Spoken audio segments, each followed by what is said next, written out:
افغانستان کے دارالحکومت میں لڑکوں کے ایک اسکول کے باہر ہونے والے دو مشتبہ خودکش بم دھماکوں میں کم از کم 6 افراد ہلاک اور متعدد زخمی ہو گئے ہیں۔ دھماکے شہر کے مغرب میں شیعہ اکثریتی عبد الرحیم شاہد ہائی اسکول کے باہر ہوئے۔ دوسری جانب جاں بحق اور زخمیوں کی تعداد میں اضافے کا بھی خدشہ ظاہر کیا جا رہا ہے۔ ایک اور دستی بم حملے میں قریبی ٹیوشن سینٹر کو بھی نشانہ بنایا گیا۔ فوری طور پر کسی نے بھی حملے کی ذمہ داری قبول نہیں کی۔ اسلامک اسٹیٹ کے اکثریت پسند ماضی میں اس علاقے پر حملے کر چکے ہیں۔ کابل کے محمد علی جناح ہسپتال کے ذرائع نے غیر ملکی خبر رساں ایجنسی کو بتایا کہ انہیں اسکول حملے میں اب تک 6 لاشیں اور 19 زخمی ملے ہیں۔ ایک عینی شاہد نے خبر رساں ادارے AFP کو بتایا وفاقی کابینہ میں مسلم لیگ نون کے رہنما رانا ثناء اللہ کو وزارت داخلہ کا قلم دان سونپا گیا ہے اور سابق وزیر خزانہ مفتاح اسماعیل کو ایک بار پھر وزارت خزانہ کی ذمہ داری دی گئی ہے، جبکہ مریم اورنگزیب کو اطلاعات کی وزارت دی گئی ہے۔ اس کے علاوہ احسن اقبال کو وزارت منصوبہ بندی، سعد رفیق کو ریلوے، سینیٹر اعظم نذیر تارڑ کو وزارت قانون اور مرتضی جاوید عباسی کو وزارت پارلیمانی امور کا قلم دان سونپا گیا ہے۔ جمہوری وطن پارٹی کے شاہزین بگٹی کو وزارت انسداد منشیات، بلوچستان عوامی پارٹی کے اسرار ترین کو وزارت دفاعی پیداوار، JUI کے مفتی عبدالشکور کو وزارت مذہبی امور، طلحہ محمود کو وزارت سفیران اور مولانا اسد محمود کو وزارت مواصلات کا قلم دان دیا گیا ہے۔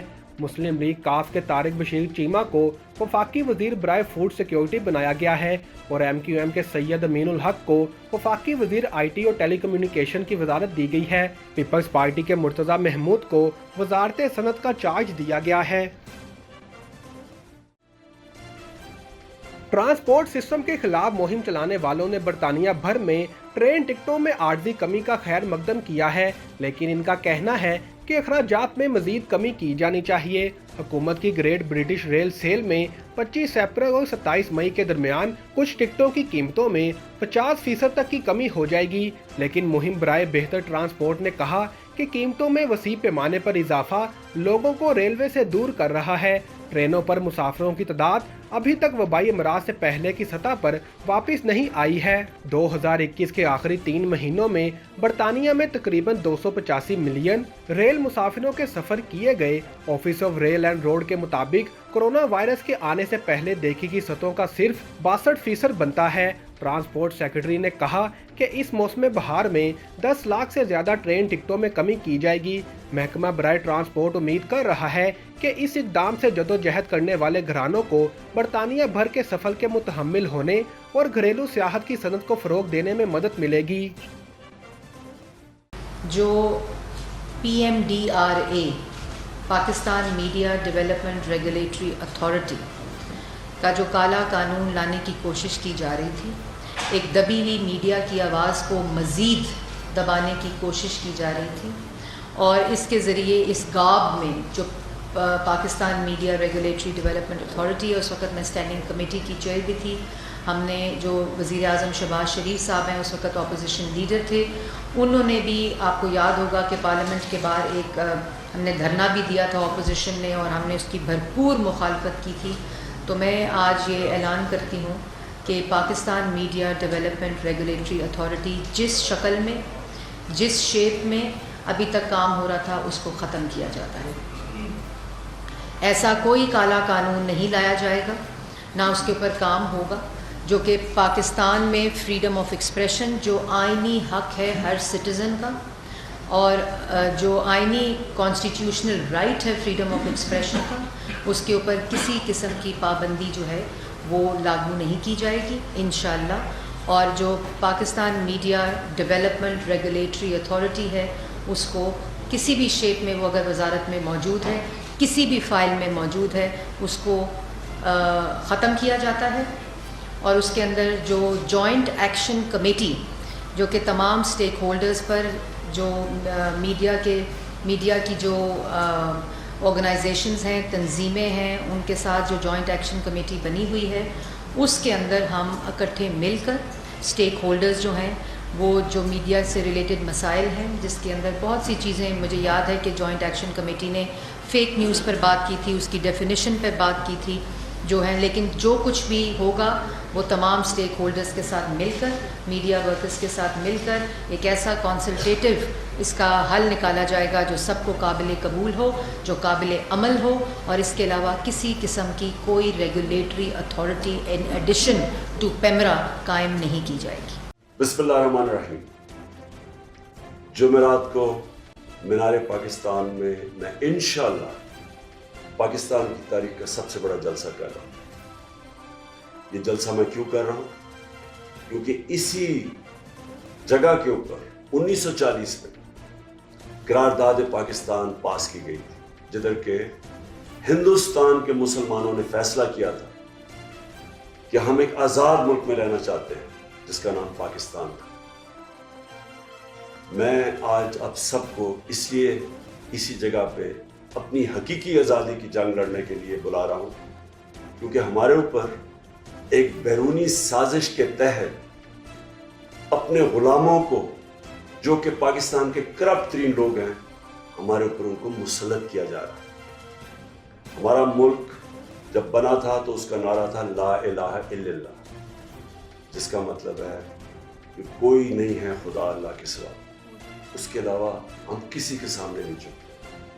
मैं सबको आज दावत दे रहा हूँ जुमेरात के जलसे, हर तबके से, हर किस्म के लोगों से, चाहे वो किसान हो, चाहे वो बिजनेसमैन हो, चाहे वो सर्विसमैन हो, चाहे वो स्टूडेंट्स हो, चाहे वो रिक्शे वाले हो, चाहे वो आम लोग हो, चाहे वो औरतें हो, बच्चे हो, हर वो पाकिस्तानी जो देखना चाहता है कि खुददार और खुद मुख्तार और एक आज़ाद पाकिस्तान हो, मैं उन सब को जुमेरात को दावत दे रहा हूँ कि आप सब मेरे साथ शामिल हों और हम इस जद्दोजहद का आगाज़ करें।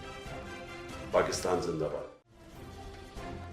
आलमी बैंक ने पाकिस्तान की मुआशी सूरत हाल पर ताज़ा रिपोर्ट जारी कर दी है, जिसमें कहा गया है कि सियासी गैर यकीनी मैक्रो इकनॉमिक अदम तवाज़ुन पैदा कर सकती है। आलमी बैंक ने स्ट्रक्चरल चैलेंजेस को पाकिस्तान की पायदार मुआशी तरक्की के लिए बड़े खतरात में से एक करार दिया है। रिपोर्ट में कम सरमायाकारी, बरामदात और पैदावार में कमी मुआशी बहाली के लिए खतरा करार दे दी गई है। आलमी बैंक के मुताबिक एशिया की आलमी कीमतों में इजाफे और दरामदात बढ़ने से महंगाई में इजाफा हुआ। मौजूदा माली साल शरह नमू 4.3% और अगले साल 4% रहने का इम्कान है। साल 2024 में मुआशी तरक्की की रफ्तार 4.2% हो जाएगी। रिपोर्ट में बताया गया है कि पाकिस्तान में गुर्बत की शरह में निस्बतन कमी आई है। साल 2020 में गुर्बत 37%, जबकि 2021 में 34% रिकॉर्ड की गई। खुराक और तवानाई की बढ़ती हुई कीमतों के बाइस अवाम की कुव्वत खरीद में कमी मुतवक्के है। बैंक का कहना है कि कोरोना से बहाली पाकिस्तान के चैलेंजिंग से निपटने की सलाहियत को जाहिर करता है। रिपोर्ट में कहा गया है कि पाकिस्तानी मईशत के लिए मैक्रो इकोनॉमिक्स खतरात बहुत ज़्यादा हैं।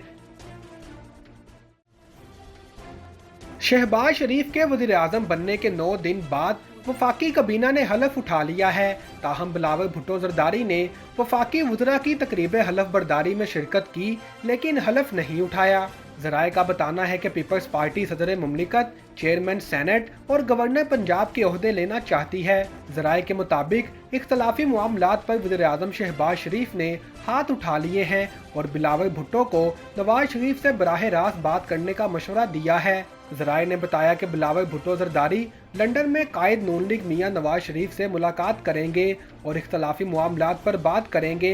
बिलावल भुट्टो का लंदन से वापसी पर वज़ीर खारजा का हलफ उठाने का इम्कान है। दूसरी जानिब पीपल्स पार्टी की जानिब से जारी एलामिये में कहा गया है कि वजारत खारजा के मामले पर नून लीग से कोई डेडलॉक नहीं। बिलावल भुट्टो ANP, BNP और मोहसिन दावड़ को वजारत मिलने के बाद हलफ उठाना चाहते हैं। अलामिया के मुताबिक बिलावल भुट्टो इत्तेहादी हुकूमत के क़याम पर नवाज शरीफ को मुबारकबाद देने जा रहे हैं। वज़ीर आज़म की ज़ेर सदारत अशिया ज़रूरिया की कीमतों में कमी से मुतल्लिक इजलास हुआ, जबकि ये हंगामी इजलास अवाम को मज़ीद सहूलत फराहम करने के लिए बुलाया गया।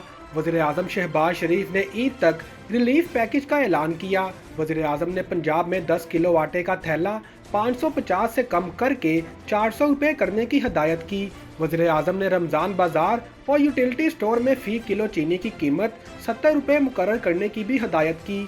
वज़ीर आज़म का कहना था कि बाकी सूबे भी ये कीमतें मुकर्रर करने की कोशिश करें। उन्होंने कहा कि पंजाब आटा और चीनी की फराहमी यकीनी बनाने के लिए बलोचिस्तान और आज़ाद कश्मीर की मदद करे, जबकि वफाकी हुकूमत ज़रूरत के मुताबिक बलोचिस्तान को इजाफी अदायगी करेगी। दूसरी जानिब फ्लोर मिल एसोसिएशन के चेयरमैन आसिम रज़ा ने ऐलान किया कि पंजाब में अवाम को आटा सस्ता मिलेगा। उन्होंने कहा कि ये कीमत फ़िलहाल रमज़ान के लिए मुकर्रर की गई है। हुकूमत रोज़ाना गंदम कोटा 21,000 टन फराहम कर रही है।